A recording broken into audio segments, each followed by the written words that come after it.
Motena Bandeko, vous êtes partout dans le monde, vous nous suivez grâce à votre chaîne Top Africa Télévision et surtout bon début de la nouvelle semaine. Hein. Nous sommes lundi le 24 mars 2025. Mes chers compatriotes, vous nous suivez de partout dans le monde. Les Ronalina Lobelanano, c'est dossier enflammé qui actualité semaine au Mobimba. Après les déclarations de Jean-Pierre Bemba et de MLC sur les origines du sénateur à vie de notre ancien président Joseph Kabila. Na moni niveau ba kabiliste ba s'enflamma qui a pour sakanate ba chien enragé à Joseph Kabila niveau ba bima qui na réseaux sociaux pour s'apprendre au digne fils du pays Jean-Pierre Bemba Gombo Baimoto. Et Michel Lelo, il y a plein de vidéos. Tout le monde qui est, la vidéo n'est belée. Parce que le monde, il y a le monde, il y a Kalate. Na Kalabane Koloba, les paroles s'envolent, les écrits restent. Mais, biso na monde moderne, le tozo lobanini. Le parole reste avec des vidéos. Si tu parles, on te filme et que tu as les réseaux sociaux, tu as des vidéos parce que tu partager amour et que tu n'as pas compte de ce que tu as évité. Bien, il y a tant de choses dans le monde. Mon cosa, au maquillé vérité, parce que l'archive est allée dans les réseaux sociaux. Les autres, on va beaucoup plus sur les origines de Joseph Kabila. Est-ce que c'est vrai, son vrai nom est Joseph Kabila? Dans cette vidéo, il y a une semaine, 2 semaines, il y a réagi ça qui. Oh non, comment ils ont Kanambe, comment ils ont Kanambe, ils ont Kabila qui. Mais il y a déjà, il y a vrai combo na Mobimba. Comment on a commentaire? C'est la vision que combo na un commentaire pour les Congolais va découvrir le vrai nom de M. Joseph Kabila. Ce qui me communique avec Joseph Kabila Kabangi, c'est la mission. Mais la mission est l'autre pour démontrer d'abord qui est Joseph Kabila. Est-ce que Joseph Kabila est réellement rwandais? Est-ce que Joseph Kabila est réellement moana? Il y a Mosé Laurent Désiré Kabila. Na Mama Sifa. Tout pour l'obéla mon émission. Na pesi mbote bande kozo la biso partout en Europe. Ils sont en France, bande kozo na Belgique, na Suisse, na Grèce, na Ukraine, bande kozo la biso na Pologne, na pesi bino mbote Europe mobimba, près ba diaspora ya Congo bazali. Na bosani na États-Unis d'Amérique, na Canada, na Chine, na Japon, na Corée du Sud, na Russie. Bande ko ba Congolais baza presque partout dans le monde. Bande ko na lesona a na République démocratique du Congo. Ezala na Mwanda, na Matadi, na Tchela, na Banana, na Matadi, na Boma, na Kazangulu, Mbanzangungu, Congo Central Mobimba, Kisantu, Kimpese, Congo Central Momana pesi bino mbote bande ko zolanda biso ezala bande ko bazolanda biso Lukala. Na Bosanité bande kwa Grand Bandundu, bande kwa Grand Kasai, na Kananga, na Mbujimai, na bino nyoso la pesi bino mbote. Sans oublier bande kwa na biso Est la République démocratique du Congo. Alors, bande ko est-ce que d'abord Laurent Désiré Kabila, parce que batumingi balobaka lelo, Laurent Désiré Kabila est responsable, il y a infiltration na mboka na biso, yemuta memela biso ba Rwandais. Ndeka musuba réagissa qui a lobby non. Laurent Désiré Kabila qui na ba Rwandais te Laurent Désiré Kabila a akuta ki ba Rwandais déjà na ba Ougandais ba sala ki cop na bango pour ba envahir République démocratique du Congo. Ba sala ki juste na besoin des leaders congolais. Yango ba soki musée Laurent Désiré Kabila ba proposer, il a accepté ndeba ya kiti Kinshasa. Mais dans cette émission vous allez comprendre que musée Kabila d'abord avant tout yana mwana na Kabila, soit disant mwana na c'est depuis longtemps qu'il a commencé de travailler avec les Tutsis, avec les Rwandais. Na côté la bino non extrait ya vidéo oyo. Bolanda ba déclaration. Il y a M. Thomas Louaka. Je connais le Congo. Avec son émission, je connais le Congo. Vous allez comprendre dans cette image comment Kabila a commencé de travailler avec les rebelles Tutsi depuis 1960 quelque comme ça. À l'époque, Maréchal Mobutu n'est même pas président de la République. À l'époque, c'est Joseph Kasavubu qui était président de la République. Mouzé Laurent Désiré Kabila abandaki déjà pour Bundisa. À côté déjà dans la rébellion déjà l'époque wana. Na aussi Kabila qu'on a donné une image après tout analyser. Merci. Deuxième renfort, Laurent Kabila kwa kozwa pour nous comprendre makambo lelo. Ezali structure moko organisation moko ya ba Rwandais, kombo nango UNAR, Union nationale rwandaise. Président na bango kombo na François Roukeba. Yepe abundisa ka pouvoir oza na Rwanda, mais azoko kate aye siko na Congo na ba soda na ye. Aye koyokana na CNL Est, donc mouvement ya Laurent Kabila. Alors bien voilà, biso toza ba révolutionnaire. Toko bonisa bokondima be oyo eza epana biso ya Kayibanda, Grégoire Kayibanda tango na zayi président kuna. Grégoire Kayibanda za mokondima be tozo bundisa ye. Bino bozo bundisa Kasavubu. To monito sangisa ba effort na biso. Biso to tia bino poids. Bo bundisa Kasavubu. Tango boko sa Kasavubu, bozu pouvoir, boko ya pe ko aider biso to libérer Rwanda. Accord na esigname ba texte ezali entre UNAR ya François Roukeba na CNL Est oyo ya Kabila na ba Marandura. D'ailleurs, Che Guevara a témoigné que tant on a commis na maki ya Kabila na kutanaki na à peu près 700 militaires rwandais. Rwandais Batutsi, hein, donc les Roukeba Bazalaki Tutsi essentiellement Batutsi Mutbazalaki. Donc Batutsi ba commis ba allié ya Laurent Kabila contre Joseph Kasavubu. Mais il va se poser un problème et c'est qu'Abaza ko évoluer kuna na Est. Problème angonini. Si koyo tango ba rebelle pour ba vivre, il faut balia. Bazolia nini ba okende ko iba bangombe ya ba lever moko bangombe basaka na Sud Kivu. Une population rwandophone, baloba Kinyarwanda, de culture Kinyarwanda, mais ba vanda depuis des années na Sud Kivu. Si koyo bango pour ba protéger bangombe na bango, bako bonisa ba rebelle parce que le début ba rebelle bazo ko iba bangombe na biso. Donc, comme ils sont contre les rebelles. Mais tout si mususu wana baza ba rwandophone na baza ba tutsi.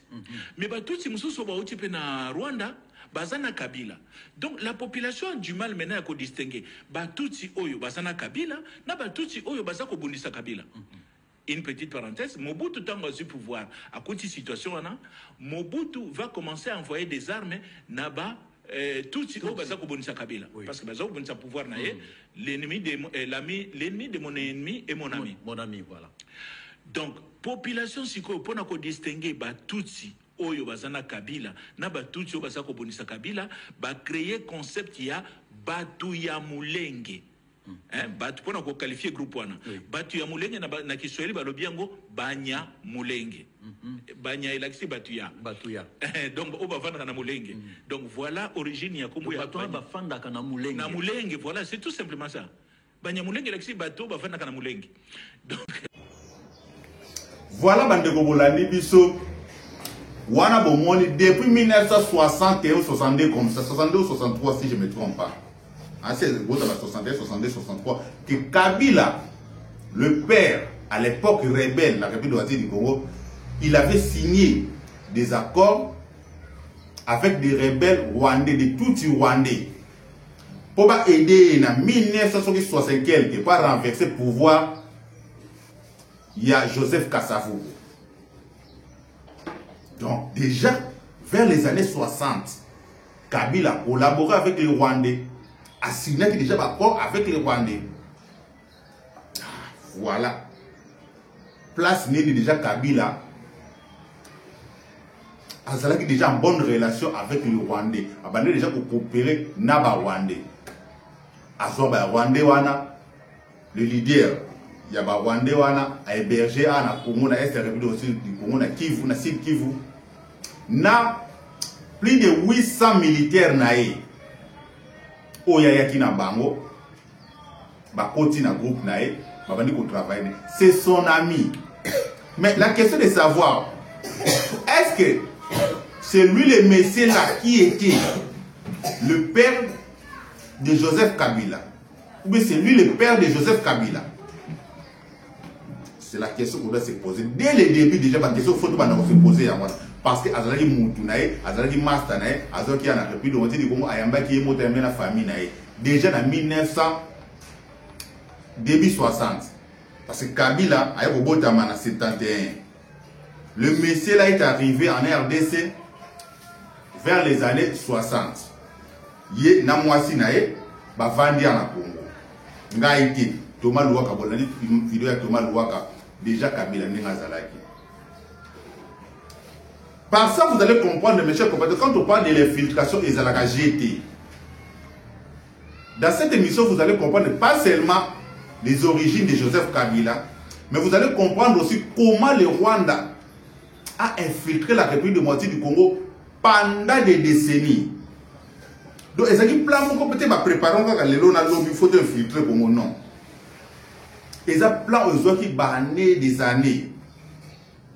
Beaucoup d'années pour préparer ces plans. Il y a pour infiltrer la République de moitié du Congo. Toujours, point d'abord déjà à contact avec Mouzé Laurent Désiré Kabila parce que c'est très proche de Nyamulenge. Il a accepté de prendre ses amis Nyamulenge pour y aller au Congo. Pour vendre sa bango na Congo, pour collaborer na bango, pour travailler na bango. À travers cette interview, à travers cette émission, vous avez compris comment Kabila, le père, il collaborait déjà avec les Nyamulenge. Et il y a moi la même origine. Grâce à la vidéo, vous avez compris l'origine des mots Nyamulenge. Nyamulenge à Swahili, cela veut dire bateau bavanda na Nyamulenge. Quand les Rwandais, bakota ki batuti Rwandais, bakene yovanda na Mulenge. Mulenge zali na kati ya République de moitié du Congo. Voilà pourquoi ba qualifier ki bango ba Nyamulenge na Swahili, les Nyamulenge. Musée a travaillé na bango et comme à l'époque pour nous dans le domaine d'infiltration. Et comme à l'époque, il y a Mouzé Tangaye pour le pouvoir. Mouzé a du pouvoir, comme je l'avais dit, il était accompagné par l'armée rwandaise. Et Rwanda déjà, tout il va du pouvoir dans Rwanda. Et le tout objectif là-bas, c'est là quitter, attaquer, FDLR au Bazalaki dans la République du Congo. Mes chers compatriotes, Wanatomi Kosate. Objectif, il y a Paul Kagame. Objectif, il y a l'armée rwandaise, l'armée ougandaise. Et ça qui te va traquer FDLR au Bazalaki dans la République de moitié du Congo. Après Chit, il y a Mobutu. Et il savait que nous avons mis notre pion à la tête de la République de moitié du Congo. Il va travailler pour nous. Il va faire tout ce que nous allons lui demander.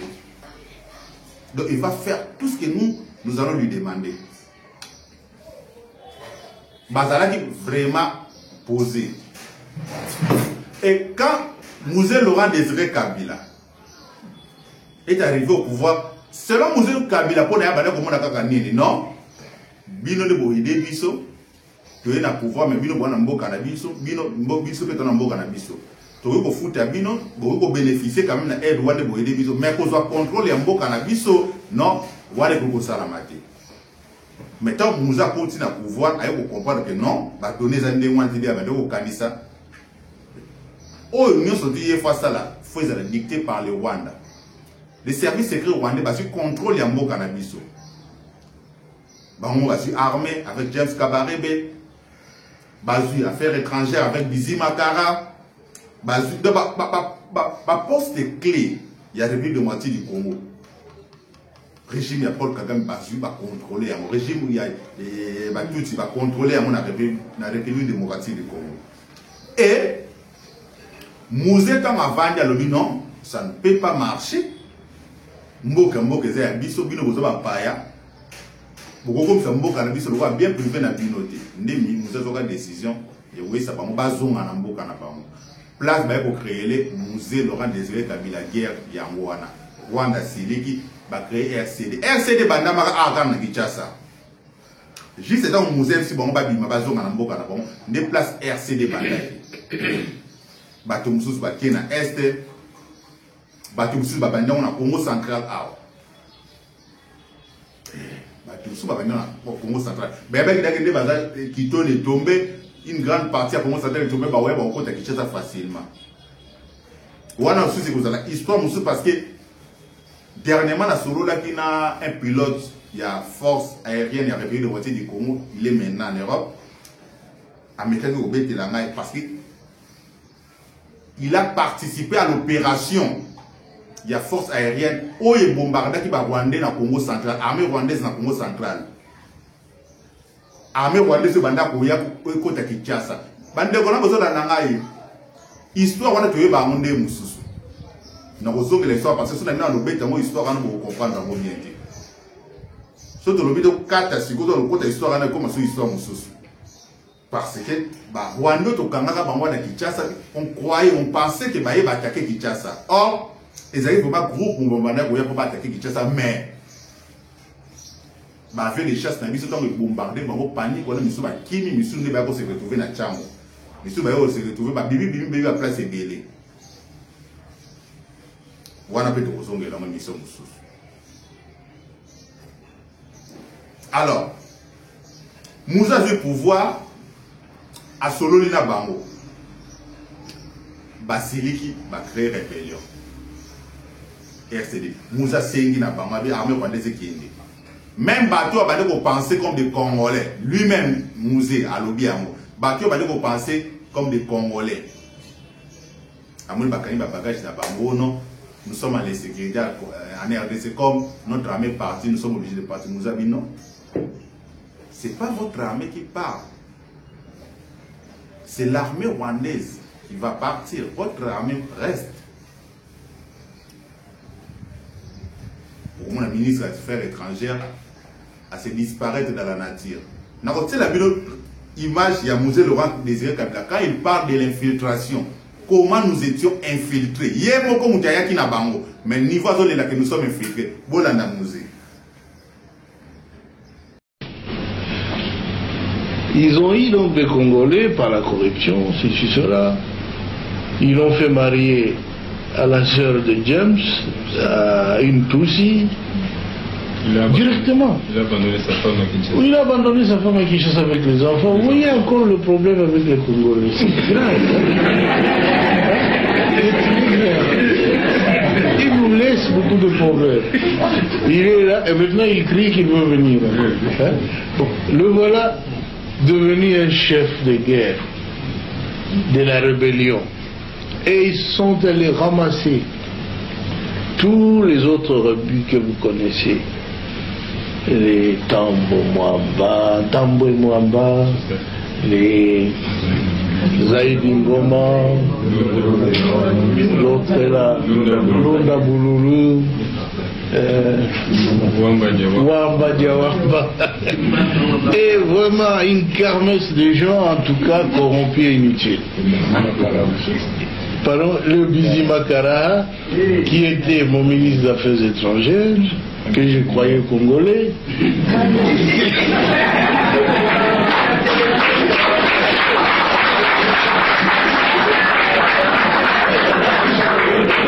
Et,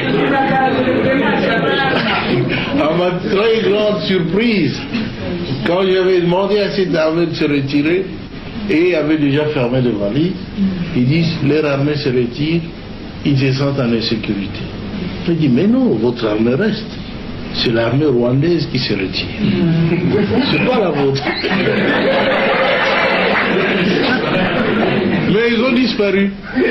Et j'ai compris qu'ils n'étaient pas congolais alors. Parce que l'armée qui s'est retirée était rwandaise. Alors, mais un ministre congolais, un ministre d'État a disparu. Un ministre des Affaires étrangères a disparu. J'ai dit nous étions infiltrés alors.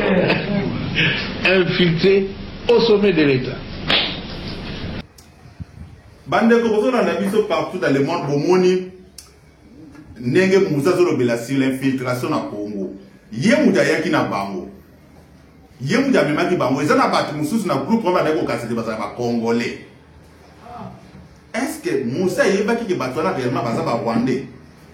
Neti butuka bisi makara o muza zo lobaki ando kasasa congolais yon nommé ministre affaires étrangères.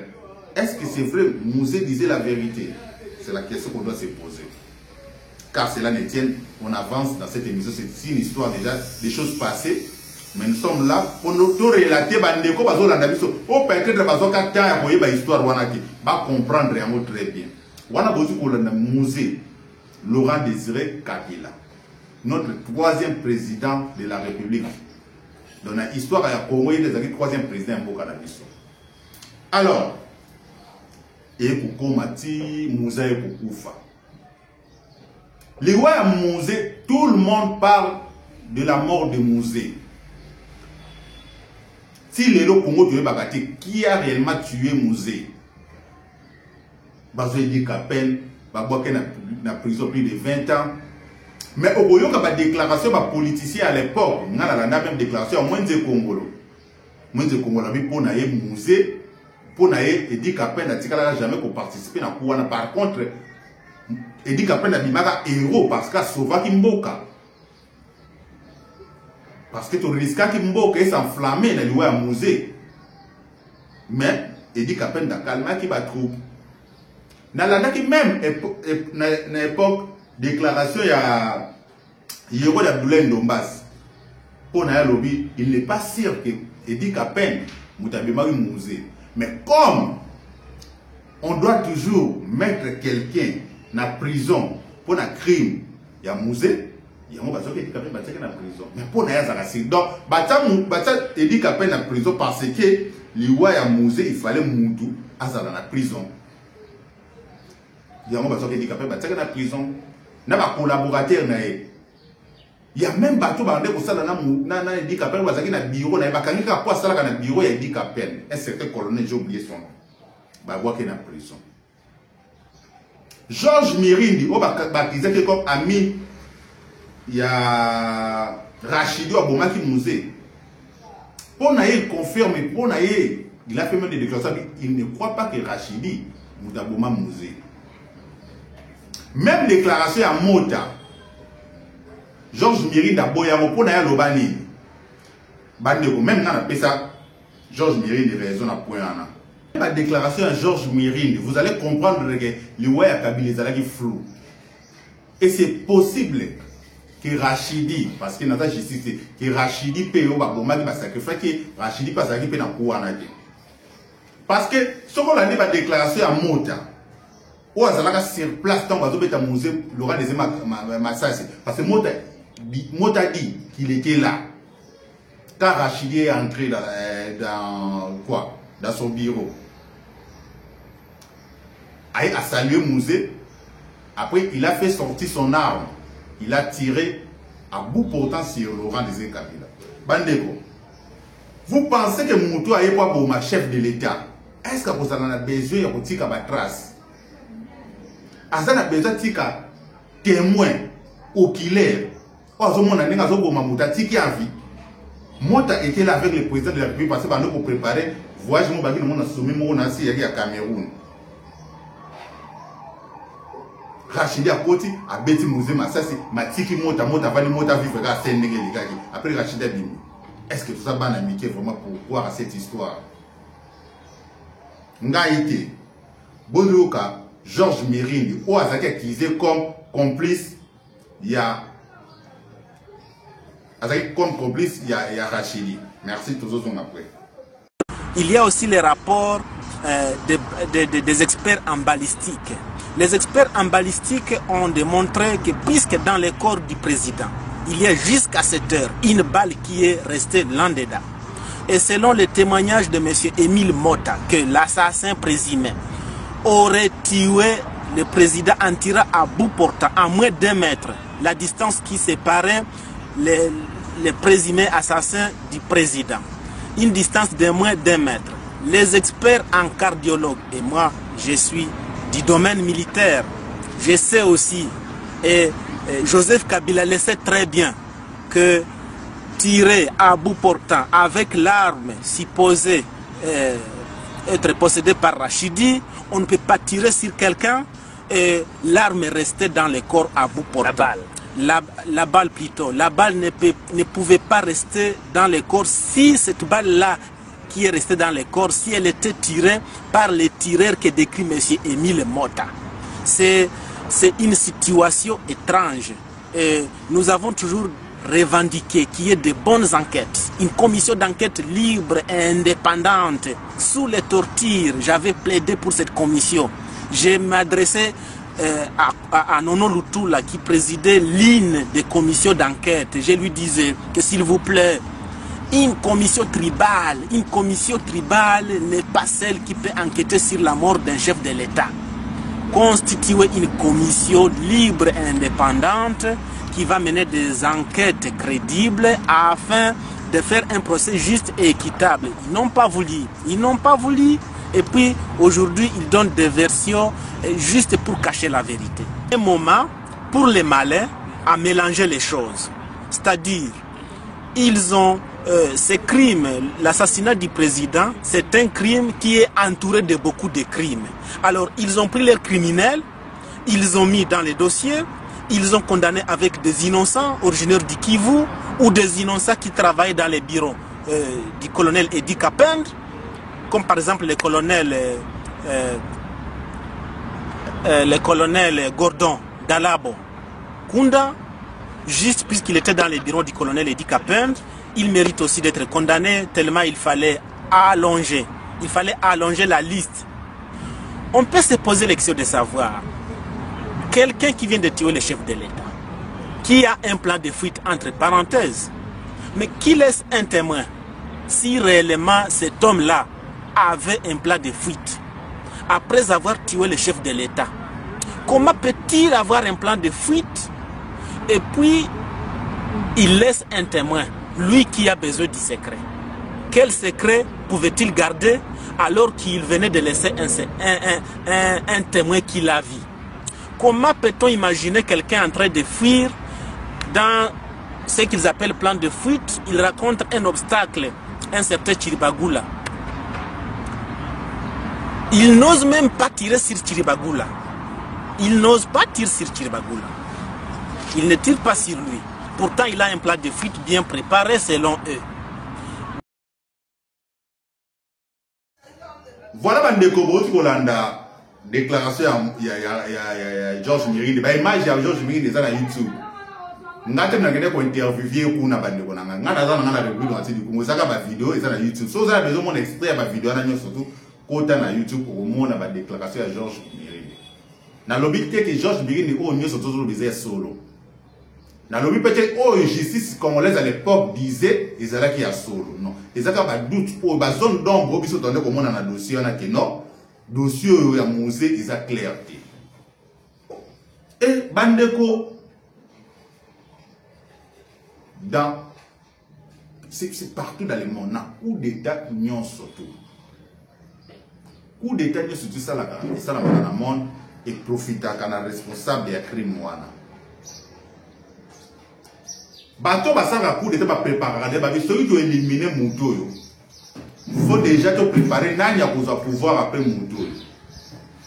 Celui qui éliminer c'est tel monsieur nani à pouvoir. Coup d'état ça la marande wana. Jamais pas préparer coup d'état bomi président de la République pour petit pouvoir dans la rue. Jamais. Comment Joseph Kabila, après l'assassinat de son père, a pris le pouvoir? Hier, même dans Katanga, si je ne me trompe pas. Alors, c'est le témoignage que tu as le Michel de Plaçaye, tu as dit qu'à peine, dit qu'à peine, a insisté pour Joseph Kabila sur la place où ce sont des questions qu'on se pose. Mais est-ce que Joseph Kabila est et la question qu'on doit se poser, qui a profité réellement du crime de Laurent Désiré Kabila, de l'assassinat de Laurent Désiré Kabila? Nani a profité d'ango? C'est la question qu'on doit se poser. Nous avons profité d'ango, nous le savons très bien. Parce que c'est lui qui est devenu président de la République. Mais à part lui, vous allez comprendre comment le Rwanda, les services secrets rwandais va préparer qui assassiné à Laurent Désiré Kabila. Avec la bénédiction des CIA et des services secrets belges, selon l'information de Zoa. Parce que c'est la Belgique qui a aval. Rwanda parle qui va négocier avec la Belgique. Belgique qui a aval la CIA. CIA va préparer là au Rwanda. Selon l'information de Zoa. Selon ma solo n'est pas. Alors, Moussa Koufi, Joseph a su pouvoir. Biloko boya on comprend déjà yini. Biloko nyoso Moussa bande ko boya. O nyoso Moussa boya ki ko céder et pas ba Rwandais. O nyoso Moussa boya ki ko céder pas ba ennemi. O nyoso ki Moussa boya ki ko dialoguer avec les ennemis par rapport à l'exigence des ennemis. Joseph Kabila a pouvoir, il a tout accepté. Joseph Kabila, quand il est venu au pouvoir, un jeune garçon âgé de 29 ans, 28 ou 29 ans comme ça, a eu un pouvoir, il a tout accepté. On va proposer qui Baké n'a pas de dialogue, baké par-ci par-là, ça l'a 1 + 4. Mais vous allez comprendre encore une chose, Joseph Kabila qui est venu au pouvoir, proche collaborateur ya papa na nyonso ati ba mona porte. Vous allez comprendre quoi? Proche collaborateur ya Laurent Désiré Kabila ba ko travailler na bango ezala ki bateau, ezala ki armée o ya créé ki armée politique na créé pour ba combattre ba Rwandais. Donc armée politique oyo Moussa Sala ki pembeni na ye tout autour na ye pour abundisa ba Rwandais. Joseph Kabila, quand il est venu au pouvoir, bango nyonso atia bango libanda. Entre autres aussi, Gaïta Kakuji. Gaïta Kakuji est un cousin propre. Il y a Laurent Désiré Kabila. Donc cela veut dire, ici Kabila, azali mwana ya Laurent Désiré Kabila. Donc Gaïta Kakuji est un oncle nae. Papa les comme papa pour tout comme ça. Aussi Gaïta Kakuji. Aussi Mwenze Kongolo. Aussi Mawapanga mwana ngai. Aussi batwana nyoso to batravaka na musée. Kabila quand il est venu au pouvoir a écarté Bango. Je pense qu'il a retenu seulement Abdoulaye Ndomba, Abdoulaye Ndomba, c'est Moutameka qui vous garder. Mais une grande partie à Batou. Même à Didier Moumengi. Tout. Bango ne s'auto à côté.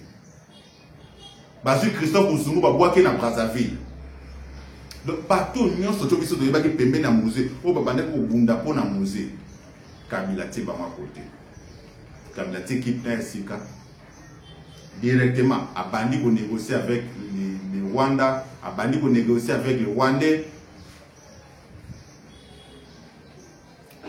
En début pour partager le pouvoir. De l'autre côté, il y a 1 + 4 avec Jean-Pierre Bemba, Yero de Abdoulaye Ndombasi, Zaïd Ngoma, Basali 1 + 4. Après 1 + 4, donc en 2006, l'élection de Salami. Mais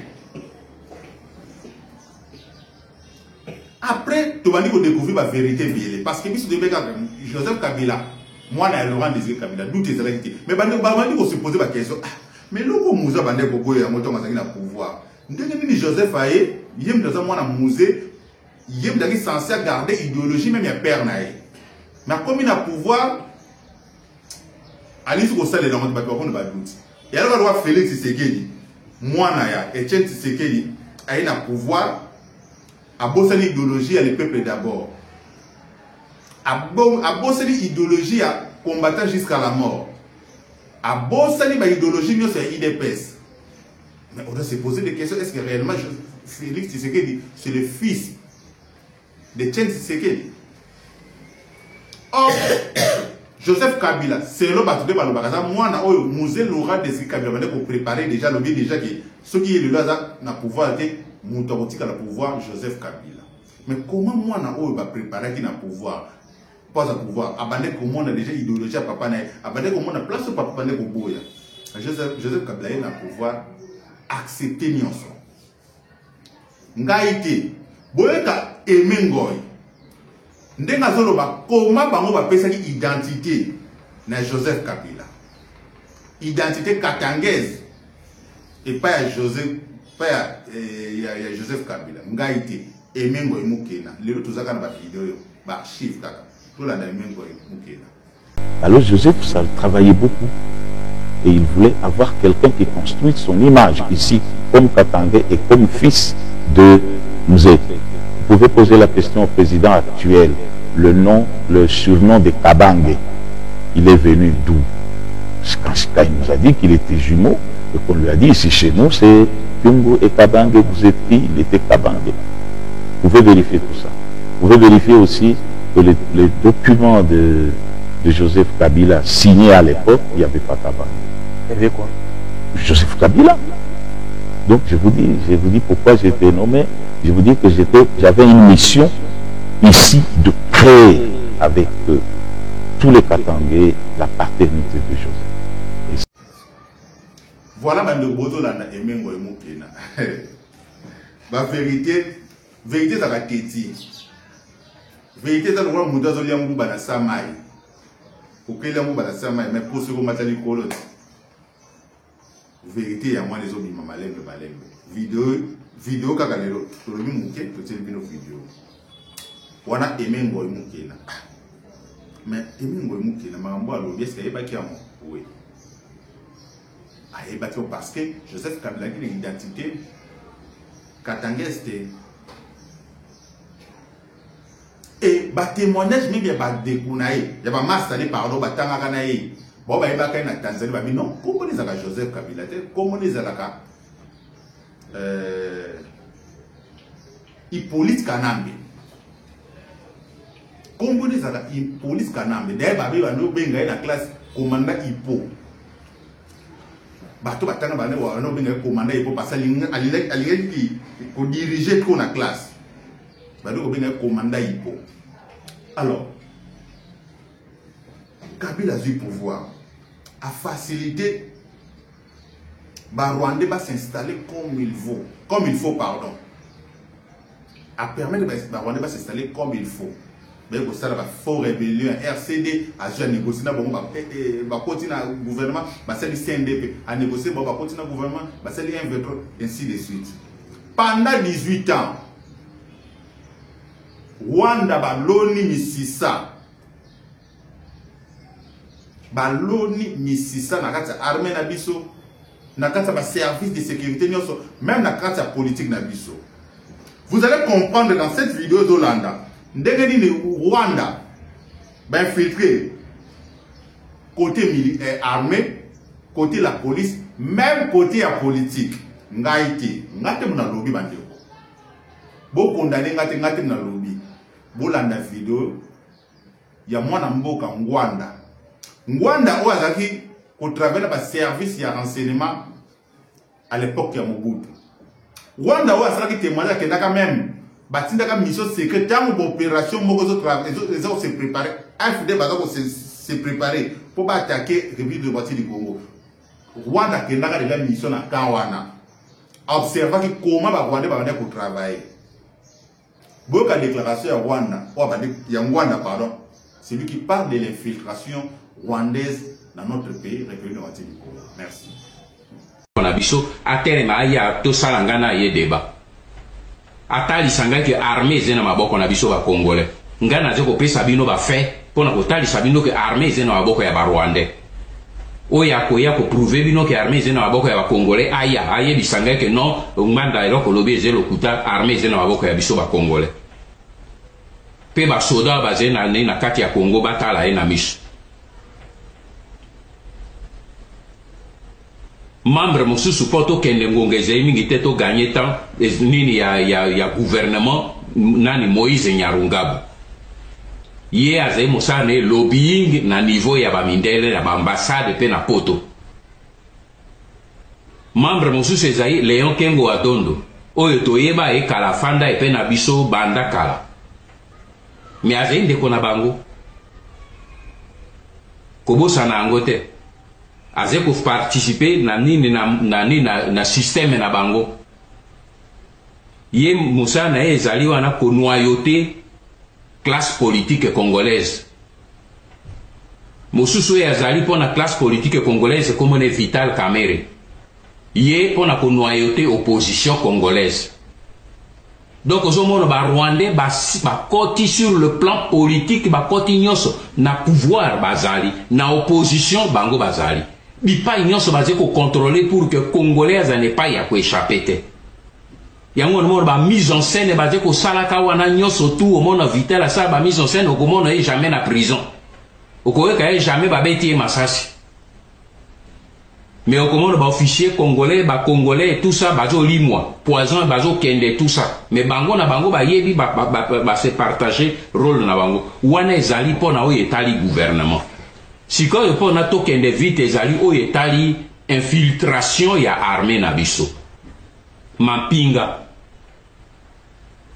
lokwa tozolo ba mapinga na biso ezali isu ya biso te moto yaze ko commander mapinga epe na biso na République démocratique du Congo mobimba kombo na ye James Kabarebe ayaka na Kinshasa 2 fois minimum 2 fois par semaine na butu a travailler na baba na staff na bango ya ba Tutsi Power a ju ba rapport a pisi ba directive esili na ba 4h 5h du matin a ju pe ponae a zongi Kigali ba yo natangeli bino wana bazo zuwa pe ba rapport bazo landa ye nango na Kigali. Deuxième membre oya zepo na nini na armée eze nani Hippolyte Kanambe po ye côté armée adjoa kamitindo e pa ya moto yo chef na ye ya armée ya forma ye noko na ya forma ye James Kabarebe tilelo yango na tango tozolo ba Kanambe dégage au moins bato mingi bazo baka Kanambe dégage mais Kanambe akoki ko dégager seul ce n'est pas la solution. Il n'est que un petit maillon ya chaîne mais c'est toute une pyramide o efandi na mboka chaîne wana ekoki kolongwa mais ozomona ndenge nazo limbola bino chaîne ya pyramide eze monene etelemi ngbi ta Kanambe a koufi les solutions et bien une partie à solution seulement. Merci beaucoup Bandeko. Bolandi Ngwanda. Ngwanda ebe belé na mama moko. Ngwanda yebe ebelé. Même ba politicien bazana ba nationalité douteuse. Ngwanda ayebi bango. O biso na Congo, o biso na Kinshasa, o biso ta na Bukavu, o biso ta na Uvira, o biso ta na Goma, to koma ko betela bango maboko. Ngwanda yebaki ke non mutu aza congolais te. Mutu auta quelle place? Oyo auta Burundi. Oyo auta Uganda. Oyo auta quelle place? Ngwanda yebaki bango traité ba de Rwanda. Alors, boti kolanda réaction ya Rwanda, ya Ngwanda. Donc, pendant 18 ans, Kabila travaille beaucoup plus pour l'intérêt du Rwanda que pour l'intérêt de la République démocratique du Congo. À permettre que l'infiltration rwandaise ait s'installée dans le Congo et pour Tamisisa. Il y a un besoin de la front. Tout ça, le problème c'est l'armée parce que tout le ça qui Rwanda, beaucoup d'États vont infiltrer le cannabis. Na ba niveau nyonso et conséquence il y a wana na front toujours en difficulté pour comprendre parce que plan nyonso toujours ça dans l'armée na biso et les masos dans le courant na mo c'est parce que pendant 18 ans to permettait qu'il y a Kabila a eu le pouvoir tout dit mais moi na musée mais et ça na point mususu on a remarqué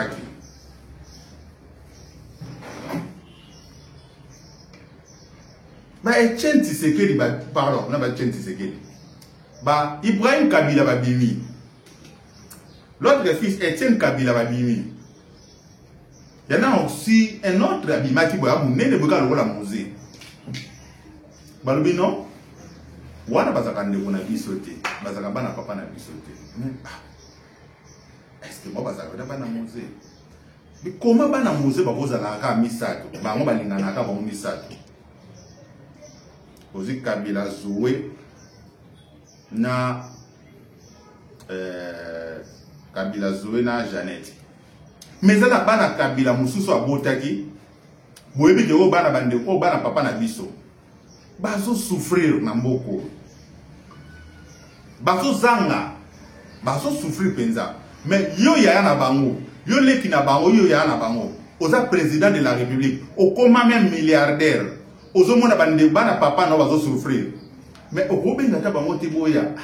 Mais bino koza bana papa na ngaya. Héritage ope na za awa. Eza pona papa na biso. So qui ngana komi awa place eza pona papa na biso ninga forma nga pona koma lokola ngana za ya na bino na botika bino bote yo kenda ta kosala boy yo kenda ta kosala boy Kabila tika kosala moto même moi si na Olive parce que balobaka nini soki mobali azosala te mais moi si ya malamu ako aider quand même mobali na faut avoir la bonne relation na belle famille na même Olive atika kosala moto pona nini. Est-ce que ça peut yende Kabila nda comprendre que Joseph Kabila comprendre que wana bazaba na papa na ngate ou be bana wana ba comprendre que Kabila nda za mwana papa na bisote. Point d'interrogation mais aucune fois soupçon bima déjà que il pourrait maza mwana Kabila te non. Même na katanga ba yebi que wana mwana Laurent Désiré Kabila. Mais Kabila Joseph Kabila atika la même pas ko benga bande ko na so na ba. Nous sommes des Africains. Comment ça fonctionne dans la famille africaine? Kabila n'a pouvoir. Bon, n'a pouvoir.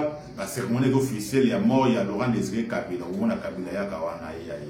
Mais Kabila a le pouvoir. Combien de fois tu fêtes ma fête, il y a anniversaire, il y a Laurent Désiré Kabila. Chaque année. Tu fais ta mort, il y a Laurent Désiré Kabila comme héros national de Batsaï. Messe d'action de grâce, ils ont salam. Mais au petit quand on a été Kabila pour célébrer, pour participer à la célébration, il y a messe d'action de grâce, non hommage à Papa Naï. Attends mon boulot,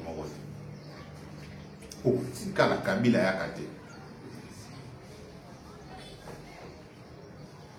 Kabila ayakate pona nini nga papa abotinga yembe soki lelo na koma vi président ya Congo eza grâce à papa wana soki lelo na koma sénateur à vie eza grâce à papa wana mais comment bazo célébrer ce grand nom de mon pays tout baza na famille na été bazo ya mais otika la Kabila te aya pourquoi on a évité.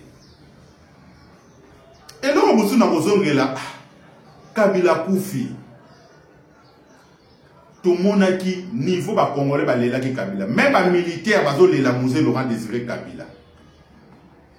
Mais il y a moko mwana na ye. Ata bimisa ata elongi ya mawa. Ya muto akufeli papa, botika lo mona moto. Deuxième biloko zo la que Kabila zalaki même pas d'affection à papa na ye. Malgré tout Laurent Désiré Kabila c'est pour na Kabila. Mais Joseph Kabila a l'égalité de papa ne m'a cassité. Et ça biloko kozo la kisa yangoana. Même déclaration de John Nombo a parler sur les origines de maman de Joseph Kabila. Donc première fois tout le monde a Congo muta sombi maman. Bakenda ko somba bana na orphelinat mais Joseph Kabila a somba maman a ko maman sifa maman na ye. Voilà pourquoi cette dame a ça la déclaration mon côté dans les médias. Départ le mois papa mobile na kufa azalaka maman na bomba ya mingi. Batu bi moko na maman na pourquoi de réagir sakate. Mais chef comment vous faire la traitation avec des doutes. Ba tout ils sont comme c'est la vérité à mon pied. O melate. O melate ba ko éliminer. Et mengo yewana. Ou à l'obagé sur l'identité katangesi ya Kabila. Liwani na kufa na mo. Ce type n'est plus vivant. Alors vous pensez que maman Sifa sa bête parce que maman Sifa va na Kabila le père avant na ba Rwandais a ebindeli batamba fonctionnaka. Elle n'est pas bête, ça peut commis sa vérité mon société. Mais Tout le monde c'est tout là Sabino. Bah image au découvrir qui est réellement Joseph Kabila. John Numbi Azaki Amina, il a parlé du maman de Laurent de Joseph Kabila. À part John Numbi, Moïse Niarouga, il a fait des déclarations. Comment le père, le véritable père de Joseph Kabila, Ayakana Musée, Bakutana Kana Musée. Donc, l'isolo, l'isolo, il y a Moïse Niarouga, il y a l'isolo, Thomas Louaka Beti, ou Kabila Sinaka Bakor en 1961 avec le rebelle Tuti Wande. Donc, ils sont partout dans le monde. Bino moko comprendre. Ndé na tolo o ayebi vrai combo na soki combo na Joseph Kabila boko mana commentaire. Soki pe combo na ezalaka. Hippolyte Kanambe beaucoup. Merci beaucoup na bande bolandi biso partout dans le monde. Et monsieur Ezagi c'est premier volume. Toujours il a plus ba image mususu na deuxième volume. C'est moi votre frère JR Walumba. Je suis congolais de père et de mère, les véritables Congo 100% congolais, les descendants directs de Simon Kimbao.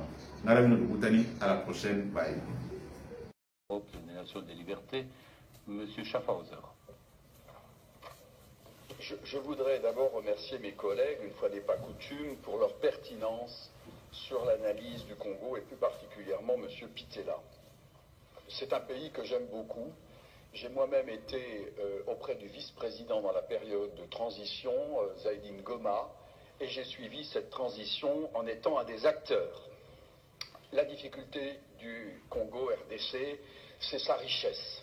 Puis-je rappeler que Laurent Désiré Kabila était allé chercher, on est allé le chercher parce que l'Ouganda et le Rwanda avaient décidé, sur ordre d'une puissance extérieure, je peux donner des précisions, d'envahir le pays. Puis-je rappeler que pendant que Laurent Désiré Kabila envahissait le pays, un certain nombre de sociétés signaient des contrats. C'était des sociétés américaines.